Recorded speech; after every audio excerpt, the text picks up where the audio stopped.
Les anges fascinent la conscience humaine depuis la nuit des temps. L'ange est un archétype récurrent dans de nombreuses civilisations et est présent dans la religion, la littérature, la philosophie et l'ésotérisme, ainsi que dans l'art, le cinéma et les jeux.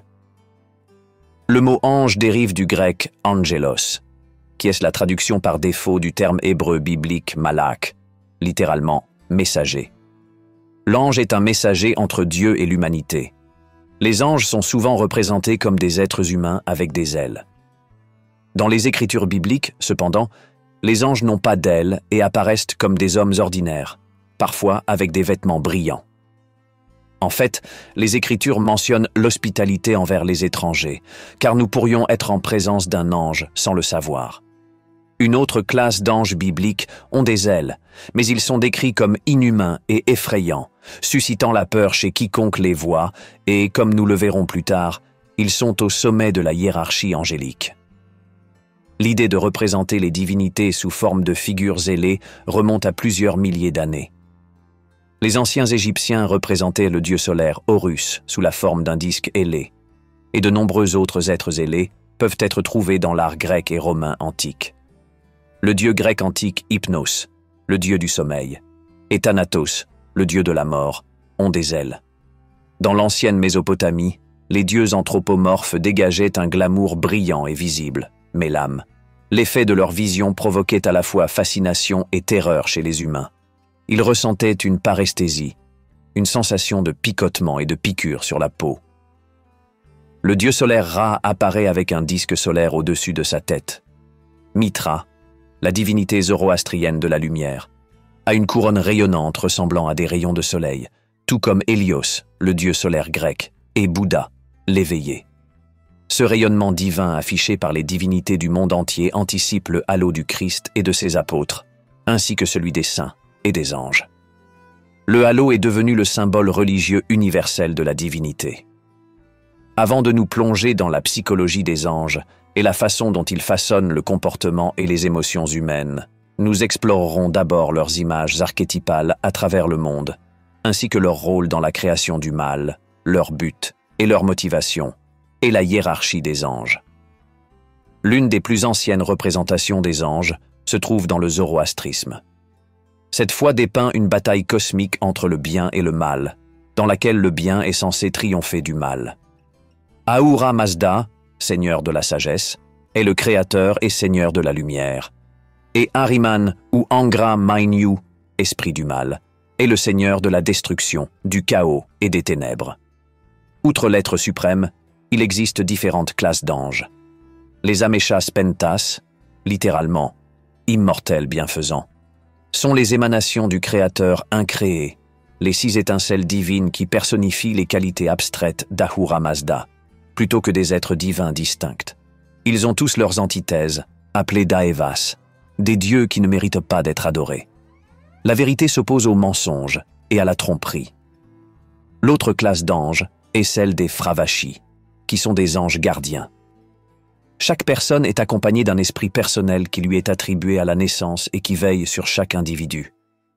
Enfin, nous avons les Yazatas, littéralement « dignes d'adoration », des anges qui nous protègent du mal.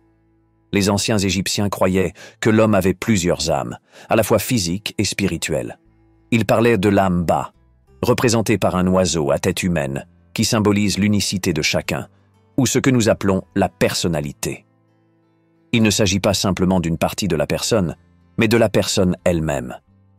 L'idée d'une existence purement immatérielle était étrangère à la pensée égyptienne.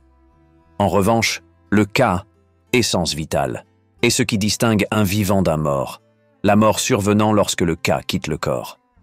Normalement, on ne rencontre son âme Ba qu'après la mort, et on ignore complètement son existence avant. Dans le papyrus égyptien antique, le débat entre un homme et son âme, un homme las du monde, accablé par les difficultés du monde, réfléchit à la mort et se réjouit de l'au-delà. Soudain, son âme Ba apparaît et lui parle, lui conseillant de poursuivre ses pratiques religieuses, mais de ne pas souhaiter la fin de sa vie avant l'heure.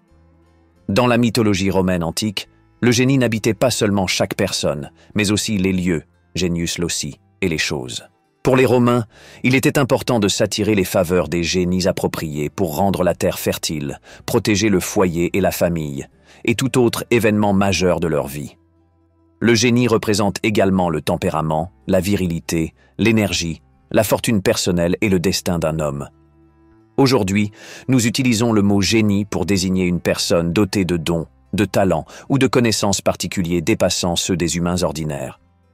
Les Grecs de l'Antiquité parlèrent du daimon, à ne pas confondre avec le démon.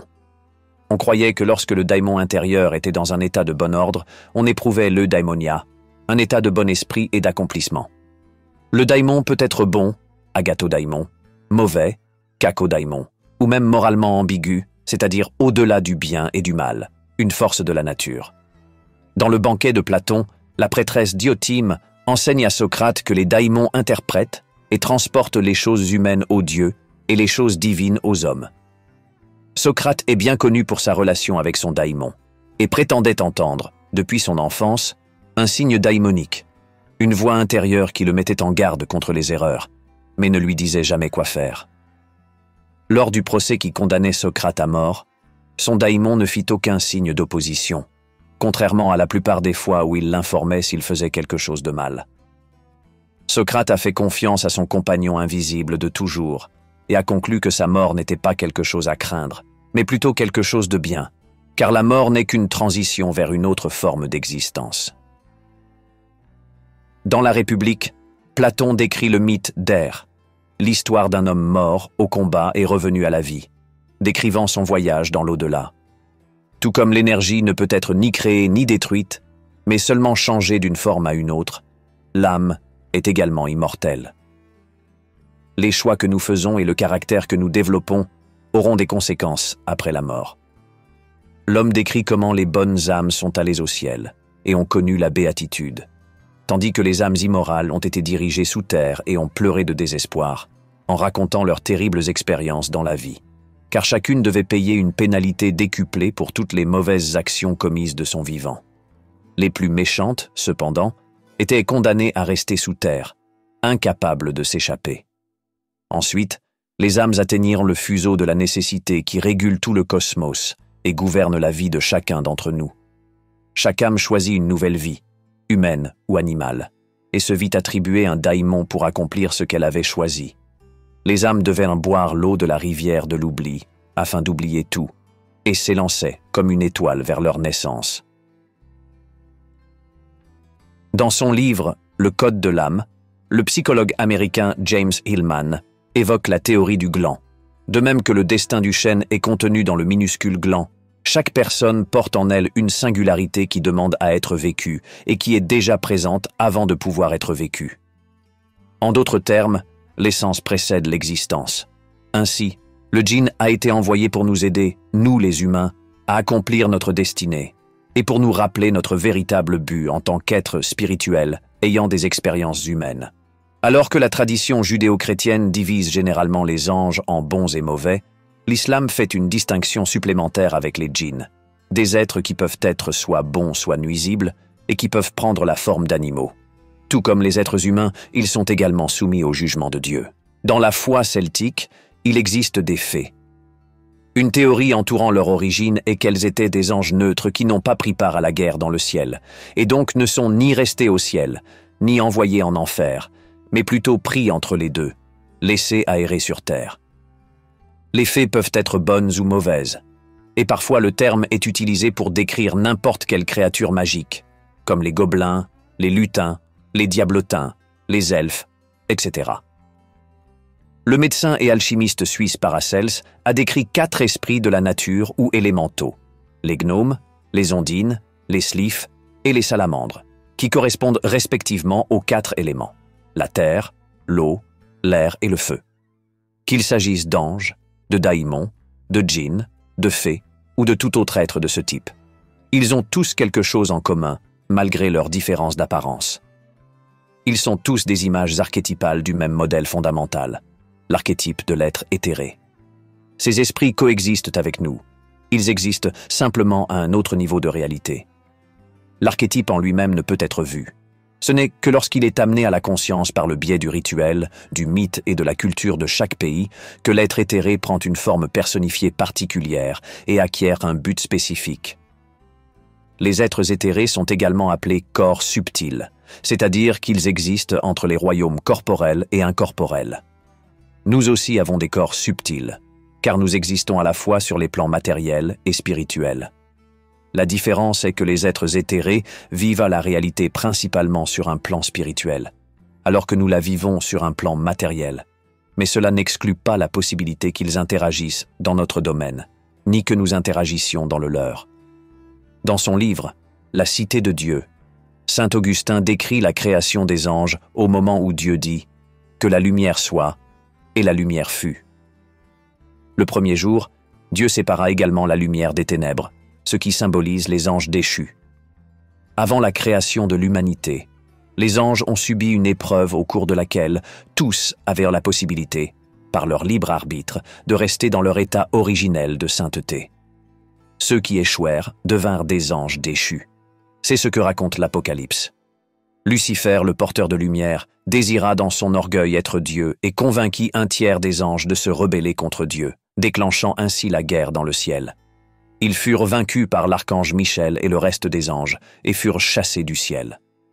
Lucifer devint le diable, et les anges rebelles devinrent des démons. Ainsi, l'univers se divise en 3 parties, le ciel, la terre et l'enfer.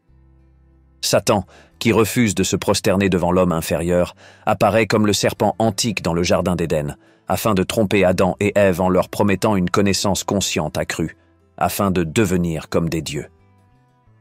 Lorsqu'ils mangent le fruit défendu de l'arbre de la connaissance du bien et du mal, ils ressentent de la culpabilité et de l'anxiété et se cachent. Dieu les dirige hors du paradis vers le désert, et place des chérubins et une épée défectueuse qui tournaient dans tous les sens pour garder le chemin de l'arbre de vie, de peur que l'homme n'étende la main et ne mange aussi de son fruit, et ne vive pour toujours. Ainsi, le premier péché qui conduit l'homme à quitter le paradis est l'orgueil, celui de devenir semblable à Dieu. La lumière de Dieu imprègne toute l'existence, et le ciel est la jouissance de la lumière divine, qui atteint même l'enfer. Mais alors que les anges se réjouissent de sa sainteté, les démons ne supportent pas la lumière. Elle les brûle et les tourmente, car elle est un rappel éternel de leur choix de se rebeller contre Dieu. L'enfer est la séparation de l'amour. Les anges n'ont eu qu'à commettre un seul péché pour être damnés éternellement, car une fois qu'ils ont choisi, ils doivent y aller à fond, et il n'y a pas de retour en arrière.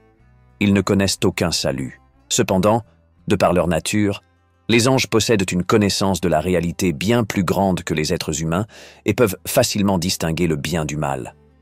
Alors que nous avons le libre arbitre, les anges ont été créés dans un but précis, mais ont eu la possibilité d'aller à l'encontre du rôle qui leur a été assigné dans la création. Ils n'ont fondamentalement aucune essence, mais ils ont un but, qui est toujours indissociable de Dieu. Le mystique chrétien Maître Eckhart écrit « L'âme, à son plus haut degré, est formée comme Dieu, mais un ange donne une idée plus précise de lui. Un ange n'est que cela, une idée de Dieu. Les anges sont créés pour servir les desseins de Dieu, ce qui inclut la transmission de messages, la conduite de batailles spirituelles, l'exécution de jugements, etc. Les anges sont des esprits au service de ceux qui hériteront du salut. Il y a aussi l'ange de l'espérance, l'ange de la foi, l'ange de l'humilité, etc., ainsi que des anges créés pour une tâche spécifique, comme rejoindre la place triomphale de Dieu au jour du jugement. Ainsi, lorsque les anges se sont rebellés, leur but est devenu l'opposé de celui pour lequel Dieu les a créés. C'est l'acte parfait de haine de soi et de désir de se faire du mal, une caractéristique du démon. Chaque démon a son propre talon d'Achille, qui est le rappel du but originel de sa création. La bataille entre le bien et le mal continue jusqu'à ce jour, et continuera jusqu'à ce que les anges sonnent des trompettes annonçant le royaume des cieux sur terre et le jour du jugement, lorsque tous les êtres humains, vivants ou morts, seront jugés par Dieu. En ce qui concerne la motivation des anges à s'engager dans des rencontres avec l'humanité, une des raisons peut être que les anges interagissent avec l'homme, parce qu'ils ne font qu'obéir à la volonté de Dieu. Une autre raison peut être que les anges sont des créatures émotionnelles qui éprouvent de la joie lors de ces interactions avec les gens. parce que de telles interactions manifestent la gloire de Dieu, et c'est là leur motivation première. Bien que les anges aient pu être créés avant l'homme, Dieu les a créés à cause de l'homme. Même si l'homme n'était pas réellement présent au moment de la création, il existait en tant que potentialité, en tant que modèle à développer, l'anthropos ou l'homme primitif. Adam a été créé à partir de la terre. Le nom dérive d'Adamar, qui signifie terre en hébreu. Dieu insuffla dans ses narines le souffle de vie, et l'homme devint une âme vivante. Le royaume céleste descend dans le royaume terrestre, et l'homme devient partie des deux. Ce qui est en haut est comme ce qui est en bas. L'homme, le microcosme, fait partie de l'univers dans son ensemble, le macrocosme. Ainsi, les vérités sur la nature du cosmos peuvent être déduites des vérités sur la nature humaine, et vice-versa. Dans la hiérarchie céleste chrétienne proposée par le pseudo-Denis au VIe ou VIe siècle, les anges sont divisés en 3 hiérarchies dont chacune contient 3 ordres, fondés sur leur proximité avec Dieu, correspondant aux 9 cœurs des anges.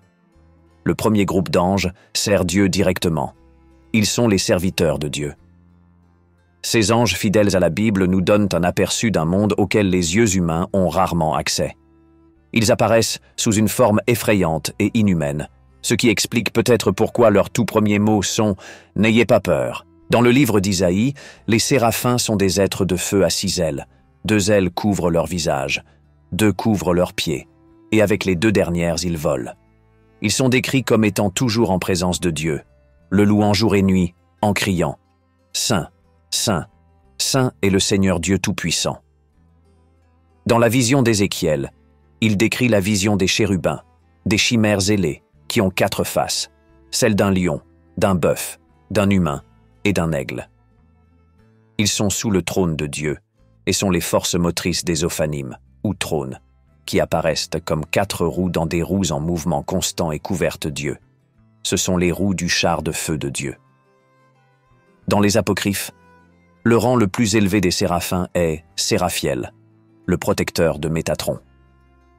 Ce dernier est une figure mentionnée dans le livre d'Enoch, dans les textes kabbalistiques mystiques et dans le Talmud du judaïsme rabbinique.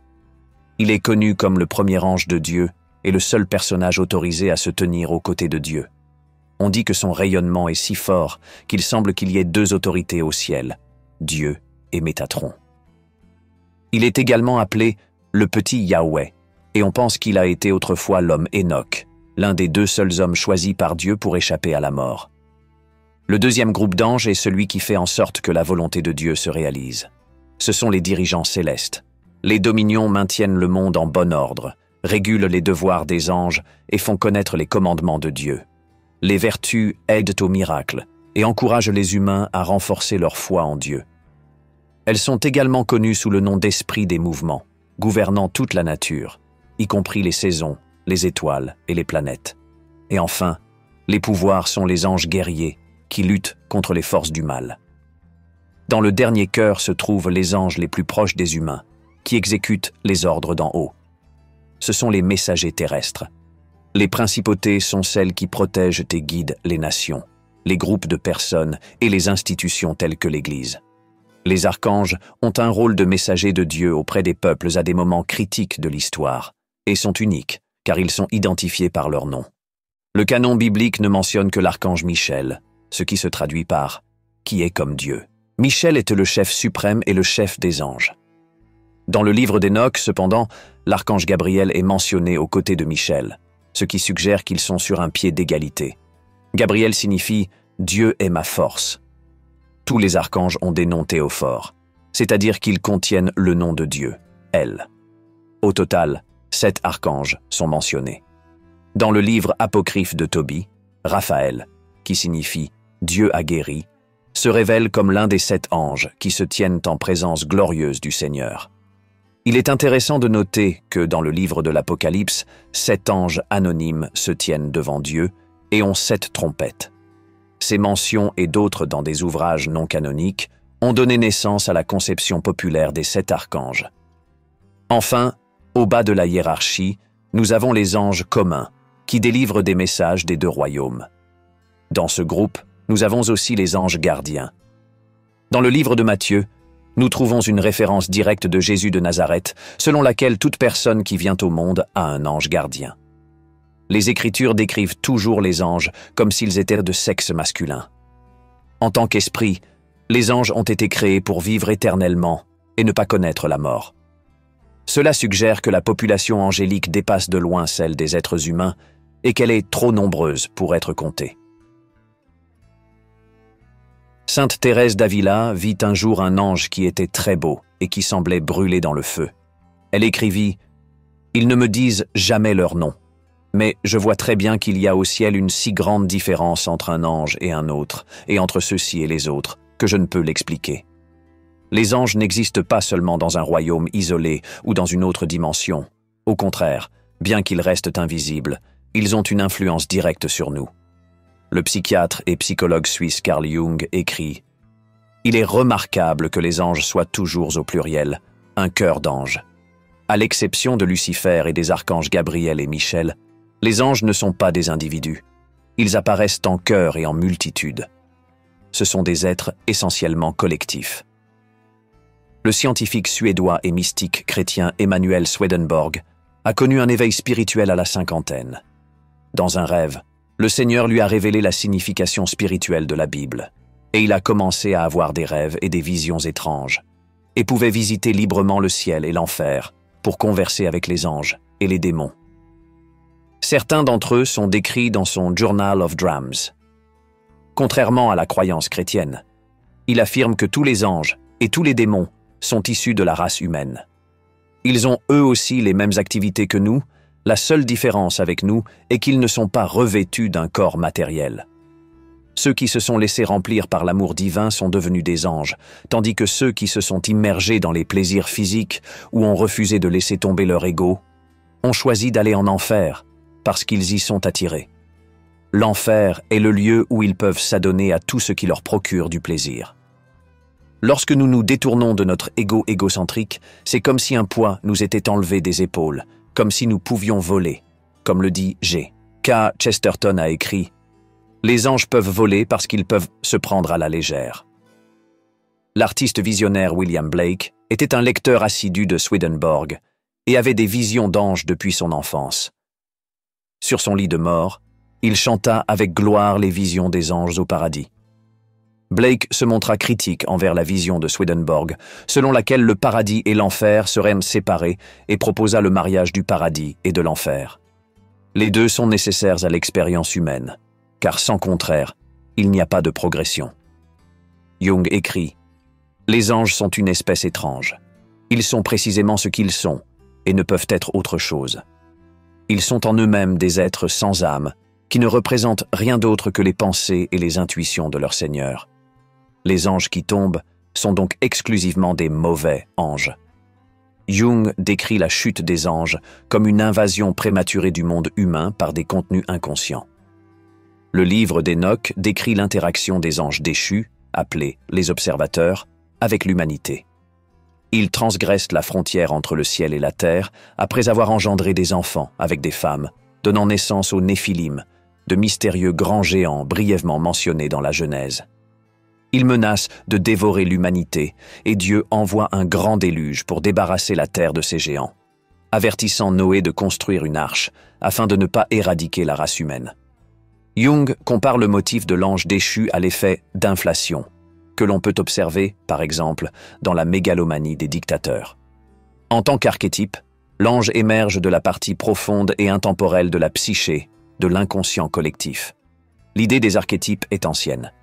Elle est liée au concept platonicien de forme ou de modèles idéaux déjà existants dans l'esprit divin qui déterminent sous quelle forme le monde matériel va naître. Cependant, nous devons à Jung le concept des archétypes psychologiques, les modèles caractéristiques qui préexistent dans la psyché collective de l'espèce humaine, qui se répètent éternellement dans la psyché de chaque individu et déterminent les manières fondamentales dont nous percevons et fonctionnons en tant qu'êtres humains. Lorsqu'un ange apparaît à un être humain, il s'agit d'un événement liminal qui se produit à la frontière entre le connu et l'inconnu, le conscient et l'inconscient. C'est la constellation de ce que Jung appelle la fonction transcendante, qui soulage la tension des contraires et les unit en tant que troisième élément. En tant que tel, L'ange est un symbole de réconciliation. L'ange unit l'ego au soi, l'individu au cosmos, l'âme à Dieu. Au-delà d'un sens religieux ou métaphysique, les anges peuvent être considérés comme des symboles archétypaux de guidance, d'instruction, d'espoir et de protection. La rencontre avec des anges ou des démons peut représenter des projections de la psyché d'une personne. Il faut cependant se méfier de toutes ces expériences, qui peuvent être de nature psychopathologique ou délirante, ce qui dépend en grande partie de la santé mentale de chacun. En général, le premier a un effet positif, tandis que le second a un effet négatif. Les anges et les démons, les émotions positives et négatives, se livrent une bataille constante en nous, et certaines émotions sont plus puissantes que d'autres, tout comme il existe des démons et des anges plus puissants dans la hiérarchie. Parfois, le désespoir l'emporte sur l'espoir, d'autres fois, la chasteté l'emporte sur la luxure, etc.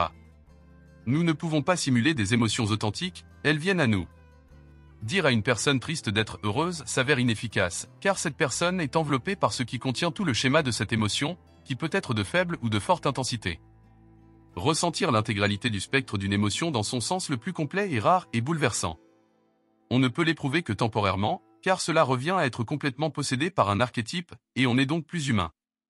Que cela soit vécu naturellement ou artificiellement, nous devons finalement revenir à ce qui est humainement possible, et il peut être difficile de se réadapter à nos tâches quotidiennes après avoir été témoin de l'autre côté. Nous avons tous une conscience juste positive représentée par notre démon, notre ange gardien, notre cœur, notre voix intérieure, etc. Et une conscience négative fausse appelée diable, séducteur, tentateur, esprit malin, etc. Quiconque examine sa conscience est confronté à ce fait, et il doit admettre que le bien ne dépasse le mal que de très peu, voire pas du tout. Jung écrit, nous devrions éviter le péché et nous le pouvons parfois, mais, comme le montre l'expérience, nous retombons dans le péché dès l'étape suivante. Seuls des êtres inconscients et totalement dépourvus de sens critique peuvent imaginer qu'il soit possible de demeurer dans un état permanent de bonté morale. Mais comme la plupart des êtres humains sont dépourvus d'autocritique, l'auto-illusion permanente est la règle. Une conscience plus développée fait apparaître au grand jour les conflits moraux latents ou bien accentue les oppositions déjà conscientes. Raison suffisante pour rejeter la connaissance de soi et la psychologie et traiter la psyché avec mépris. La quête de la connaissance de soi est une tâche réservée à quelques-uns, car le chemin qui mène au salut est comme celui d'un rasoir aiguisé, il est dur à parcourir et difficile à traverser. Le chemin qui mène à la destruction, en revanche, est facile à traverser et large, et beaucoup s'y engagent. Il existe de nombreux cas de personnes qui ont eu une rencontre rapprochée avec l'ange de la mort, mais qui ont survécu ou trompé la mort, pour ainsi dire. Vous pouvez avoir une intuition qui vous donne un mauvais pressentiment, ce qui vous incite à emprunter un autre chemin, pour découvrir plus tard qu'un accident mortel s'est produit exactement au même endroit. Ou vous conduisez peut-être sur la route et ressentez le besoin de vous arrêter, lorsque soudain un enfant traverse la rue en courant. Les anges peuvent nous protéger des attaques ou nous aider lorsque nous sommes dans le besoin. L'idée des anges vient généralement d'expériences miraculeuses où l'on sent qu'une agence intelligente au-delà de nous est venue en aide. On sent une présence. C'est comme si quelque chose de plus intelligent et de plus grand que votre ego vivait en vous et vous faisait faire des choses ou organisait votre destin contre votre volonté et contre votre propre planification. L'ange guide un être humain dans la vie et parfois, il parvient à lui transmettre un message qui a le pouvoir de le transformer profondément, généralement à des moments cruciaux de sa vie. Notre vie traverse continuellement des périodes de crise et des étapes de transition, au cours desquelles nous devenons plus sensibles à l'appel de l'ange. C'est pourquoi, dans la nuit obscure de l'âme, on peut rencontrer l'ange, si Dieu ouvre les yeux sur lui. Chaque fois qu'un homme rencontre consciemment une agence divine qui l'assiste, le commande ou le dirige, nous pouvons comprendre cela comme une rencontre de l'ego avec le soi. Dans la divine comédie de Dante, le protagoniste traverse une crise de la quarantaine et se retrouve dans une forêt sombre, menacé par des bêtes sauvages. Soudain, le poète romain Virgile apparaît comme l'archétype de l'ange ou psychopompe, guidant Dante à travers un voyage en enfer et au purgatoire. Plus tard, Béatrice, une figure d'anima, monte avec Dante vers les 9 sphères du paradis, atteignant l'empyrée, le point le plus élevé du ciel. Chacun de nous a un guide invisible pour nous accompagner dans notre voyage à travers la vie. Qu'il se manifeste dans un rêve, une intuition vive, une voix intérieure ou une entité réelle, nous avons tous un télo, une fin ou un but, qui est propre au voyage de notre âme. Les anges sont souvent invisibles, mais leur présence est ressentie et leur voix entendue. Ceux qui ignorent leur voix intérieure peuvent ressentir un sentiment de vide ou de malaise et être incapables de comprendre pourquoi ils sont de si mauvaise humeur, car extérieurement tout peut sembler aller bien. C'est comme si l'on allait à l'encontre de sa nature, ce qui donnait naissance à un sentiment d'injustice inhérente. Il est important pour une personne de méditer et de contempler ses sentiments, alors, Peut-être, la voix intérieure clarifiera-t-elle ses problèmes. L'inconscient, après tout, est le modèle directeur de la vie d'une personne. Les anges peuvent nous aider à vivre des moments de clarté lorsque les conditions semblent soudainement réunies pour l'accomplissement de notre action. C'est ce qu'on appelle le kéros, un moment opportun et décisif dans la vie d'une personne. L'ange peut également nous faire ressentir un sentiment d'excitation intense, ou d'inspiration, une urgence à faire ce qui nous a inspiré et qu'il est personnellement très important pour nous de le faire. L'appel de l'ange peut aussi se manifester par une synchronicité, une coïncidence significative qui ne peut être liée à une cause, qui se produit lorsqu'une image de sa vie intérieure est perçue comme ayant une correspondance avec la réalité extérieure. En tant qu'image archétypale de l'appel, l'ange initie l'individuation, le voyage vers la plénitude de la personnalité, le soi. Les anges aident non seulement à amener le monde souvent négligé de l'inconscient à la conscience, mais ils nous guident également dans notre voyage vers la théose, l'union avec Dieu. Les anges peuvent donc nous aider sur le plan psychologique et spirituel. La personne qui s'engage dans la voie de la réalisation de soi, même si elle n'adhère à aucune croyance reconnue, poursuit néanmoins une quête religieuse sur les traces d'une puissance supérieure à elle-même. D'un côté, nous avons l'âme, notre moi le plus profond ou notre véritable essence, et de l'autre, nous avons l'esprit, notre relation avec Dieu. Ces deux choses sont nécessairement liées. Celui qui se connaît lui-même connaît Dieu. Nous atteignons Dieu par le soi, mais Dieu n'est pas le soi, car il le transcende. Cela fait partie du vieil adage « Connais-toi toi-même », car la tragédie ultime est l'ignorance ou la négligence de soi-même, c'est-à-dire le fait de ne pas découvrir la nature de l'âme et notre véritable but dans la vie. Notre ange gardien attend avec une patience divine jusqu'à ce que nous choisissions, de notre propre chef, de commencer notre processus de travail sur l'âme, pour accomplir notre destinée. Connais-toi toi-même, guéris-toi toi-même. C'est une tâche difficile car elle peut nécessiter de sortir de sa zone de confort pour s'aventurer en territoire inconnu. Cependant, il arrive un moment dans la vie de chacun où l'on doit se demander si l'on est fidèle à sa propre nature, qui s'exprime par la voix intérieure, la voix d'une vie plus pleine et d'une conscience plus large et plus complète. La voix nous réveille de notre sommeil profond et invite notre âme à se diriger vers notre véritable demeure. L'ange est parfois représenté en train de réveiller un dormeur à l'aide d'une trompette. L'état non éveillé est l'inconscience et l'état éveillé est la plénitude. S'aventurer provoque de l'anxiété, mais ne pas s'aventurer, c'est se perdre. Qui, si je criais, m'entendrait parmi les hiérarchies des anges? Et même si l'un d'eux me pressait contre son cœur, je serais consumé dans cette existence accablante. Car la beauté n'est rien d'autre que le commencement de la terreur, que nous pouvons à peine supporter, et elle nous étonne tant, parce qu'elle dédaigne sereinement de nous anéantir. Chaque ange est terrifiant. Le poète autrichien Rilke déclare « Chaque ange est terrible en raison de sa beauté ». Les anges sont d'une nature lumineuse qui fascine et submerge totalement un individu. L'ange émeut, contraint, émerveille, domine et constelle l'urgence. Les anges sont terribles parce qu'ils nous font passer par une transformation douloureuse, et beaux parce qu'ils transforment toute notre existence, comme le phénix qui renaît de ses cendres. Les diables sont aussi nécessaires que les anges, comme l'a déclaré Rilke, « Ne m'enlevez pas mes diables, car mes anges pourraient fuir aussi ». Lorsque nous transformons la contradiction et l'opposition en paradoxe et en unité, nous transformons le conflit intérieur en paix intérieure, en comprenant la dualité de notre nature. Les anciens mots instructifs pour invoquer l'ange étaient « Enflamme-toi par la prière ». Le philosophe néoplatonicien Jamblique fut l'un des premiers à ritualiser formellement l'invocation de l'ange.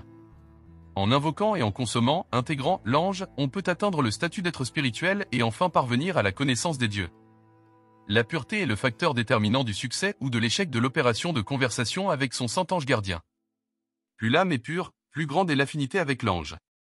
Dans le lexique de l'alchimie, Martin Rulandu décrit la méditation comme une conversation intérieure entre une personne et une autre qui est invisible, comme dans l'invocation de la déité, ou la communion avec soi-même, ou avec son bon ange.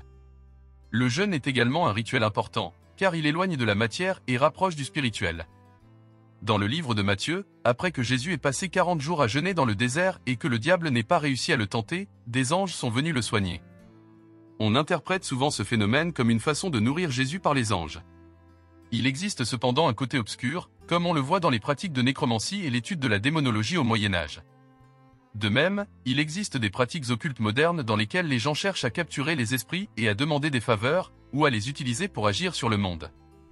Comme nous l'enseigne le mythe faustien, l'acquisition de connaissances qui dépassent de loin les possibilités humaines peut se faire au prix d'un prix élevé, au prix de l'âme. Les démons peuvent se déguiser en anges de lumière. Dans sa solitude, saint Antoine rencontrait parfois des diables qui ressemblaient à des anges, et d'autres fois il rencontrait des anges qui ressemblaient à des diables.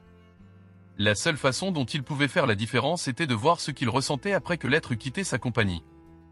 Les anges sont parfois représentés comme des messagers des rêves. Ils montrent le rêveur, puis l'ange faisant descendre le rêve du ciel. L'ange était considéré comme l'essence personnifiée d'un rêve. Il y a des rêves qui nous avertissent parfois et qui peuvent même nous sauver la vie. Si nous y prêtons attention, nous pouvons éviter toutes sortes de catastrophes. Si l'inconscient se donne la peine de nous donner un rêve d'avertissement, il faut y prêter attention. Bien que cela reste inexplicable, il est vrai que l'inconscient en sait plus que nous. C'est comme si l'inconscient de l'être humain s'étendait à la nature extérieure et possédait des informations que nous ne pouvons pas avoir. C'est pourquoi, dans les rêves, vous recevez parfois des avertissements ou des informations sur des choses que vous ne pouvez pas connaître. L'apparition d'un ange dans un rêve annonce une possibilité de guérison, un lien avec le soi qui apaiserait les dysfonctionnements névrotiques. La Bible fait référence à des centaines de rêves ou de visions. Le rêve de l'échelle de Jacob est l'un des rêves les plus connus, qui met en scène des anges unissant le ciel et la terre. Jacob rêva qu'une échelle était dressée sur la terre et que son sommet atteignait le ciel. Les anges de Dieu montaient et descendaient sur cette échelle. C'est ce qu'on appelle un rêve envoyé par Dieu, ou un rêve archétypique avec théophanie, une rencontre avec une divinité. L'analyste jungienne Marie-Louise von France déclare « L'échelle symbolisait une connexion continue et constante avec les pouvoirs divins de l'inconscient. On pourrait dire que le rêve lui-même est une telle échelle. Il nous relie aux profondeurs inconnues de notre psyché. Chaque rêve est un échelon sur une échelle, pour ainsi dire. Jacob ne savait pas que l'endroit où il dormait était un lieu saint, il l'a déduit de son rêve. L'une des plus anciennes croyances de l'humanité était que dans le paysage, il y a certains endroits où l'on communique soit avec les bonnes divinités, soit avec les mauvaises divinités, comme une crevasse qui est l'entrée des enfers, ou les sommets des montagnes qui sont des zones de communication spéciales avec les dieux d'en haut comme on le voit dans de nombreux mythes à travers le monde, Moïse sur le mont Sinaï, Zeus sur le mont Olympe, Shiva sur le mont Kailash, etc. Il semble qu'il existe dans le monde toute une géographie de l'âme dans laquelle l'homme a projeté son âme. Nous sentons naturellement qu'il y a des endroits où nous allons où nous nous sentons en paix, et d'autres qui sont quelque peu déroutants et où nous préférons ne pas rester. Sans le vouloir, nous nous retrouvons dans des situations qui nous empêtrent dans quelque chose, et nous ne savons généralement pas comment nous nous sommes retrouvés là. 1000 coups du sort nous conduisent soudain dans une telle situation. Lorsque nous sommes face à un mur et que tout semble perdu, il n'est pas rare de faire une rencontre avec le soi. C'est ce que représente symboliquement le motif biblique de Jacob luttant avec l'ange obscur et qui, s'il se déboîte la hanche, ça lui empêche un meurtre. C'est ainsi que l'on grandit, en étant définitivement vaincu par des êtres plus grands. Dans un sens, Jacob lutte avec lui-même, puis renaît, recevant le nouveau nom, Israël, celui qui lutte avec Dieu. Jacob trouve son identité en luttant contre son côté obscur, et découvre la lumière. Cette histoire comporte 4 éléments, la rencontre avec un être supérieur, la blessure, la persévérance et la révélation divine, qui forment ensemble le thème de la rencontre avec le soi. Jung écrit « Dieu apparaît d'abord sous une forme hostile, comme un assaillant avec lequel le héros doit lutter. Cela correspond à la violence de tout dynamisme inconscient. C'est ainsi que Dieu se manifeste et c'est sous cette forme qu'il doit être vaincu. L'assaut de l'instinct devient alors une expérience de la divinité, à condition que l'homme n'y succombe pas et ne le suive pas aveuglément, mais défende son humanité contre la nature animale de la puissance divine. C'est une chose terrible que de tomber entre les mains du Dieu vivant, et celui qui est près de moi est près du feu, et celui qui est loin de moi est loin du royaume, car le Seigneur est un feu dévorant. Jung savait que le messager de Dieu est la force la plus puissante, c'est pourquoi il ne s'est jamais détourné de la lutte. Lorsqu'on lui demanda un jour comment il pouvait vivre avec les connaissances qu'il avait consignées dans son livre controversé, Réponse à Job, il répondit « Je vis dans mon enfer le plus profond, et de là je ne peux plus tomber ». L'intégration de l'archétype de l'ange nous permet d'examiner la nature de notre essence ou âme, l'unicité qui demande à être vécue en chacun de nous, et qui se déploie au cours de notre vie. Ainsi, les anges portent notre véritable vocation, qui est un appel vers le sens de notre vie. Si nous prêtons attention à notre voix intérieure par le biais des rêves, de la contemplation, de la prière, etc., l'appel de l'ange à l'accomplissement de notre mission sur Terre devient plus clair. Il ne s'agit pas seulement de l'appel de notre destinée personnelle, c'est un appel cosmique qui nous aligne sur l'anima mundi ou l'âme du monde, dont tous les êtres vivants font partie. Chaque brin d'herbe a son ange qui se penche sur lui et murmure « Grandis, grandis ». Le mot animal vient d'anima, qui signifie souffle ou esprit. L'homme est le plus élevé des animaux, car il est créé à l'image de Dieu. L'homme est un peu inférieur aux anges, mais Dieu l'a couronné de gloire et d'honneur et a tout placé sous son commandement. Jung écrit « Une vie sans contradiction intérieure n'est soit qu'une demi-vie, soit une vie dans l'au-delà, qui n'est destinée qu'aux anges. Mais Dieu aime les êtres humains plus que les anges. Bien que hiérarchiquement nous soyons inférieurs aux anges, nous sommes davantage aimés de Dieu. C'est par amour que Dieu a créé notre corps à l'image de lui-même, et c'est pourquoi il est devenu le Christ, qui a été crucifié et est mort pour nos péchés. Le christianisme est une religion unique en son genre, car c'est Dieu qui vient directement à l'homme, et non l'inverse. Alors que les anges sont créés au ciel et y restent, ou en ont été chassés lorsqu'ils se sont rebellés, nous, les êtres humains, sommes créés sur terre et sommes capables de monter au ciel ou de descendre en enfer. Seul ce qui peut tomber est capable de salut, c'est la Felix culpa, faute heureuse ou chute heureuse. Nous avons la liberté de choisir entre le bien et le mal, une chose dans laquelle même les anges ne peuvent intervenir. C'est notre bénédiction et notre malédiction. Nous sommes les protagonistes de ce monde de guerre spirituelle, et peu importe le nombre de difficultés et d'épreuves que nous devons surmonter, nous sommes tous également capables d'unir notre volonté à cette puissance supérieure à nous-mêmes et de nous réjouir de notre cheminement. Une pensée me transperça. Pour la première fois de ma vie, je vis la vérité telle qu'elle est chantée par tant de poètes, proclamée comme la sagesse ultime par tant de penseurs. La vérité, c'est que l'amour est le but ultime et le plus élevé auquel l'homme puisse aspirer. Alors, j'ai saisi le sens du plus grand secret que la poésie, la pensée et la croyance humaine ont à transmettre. Le salut de l'homme se fait par l'amour et dans l'amour. Pour la première fois de ma vie, j'ai pu comprendre le sens des mots, les anges sont perdus dans la contemplation perpétuelle d'une gloire infinie.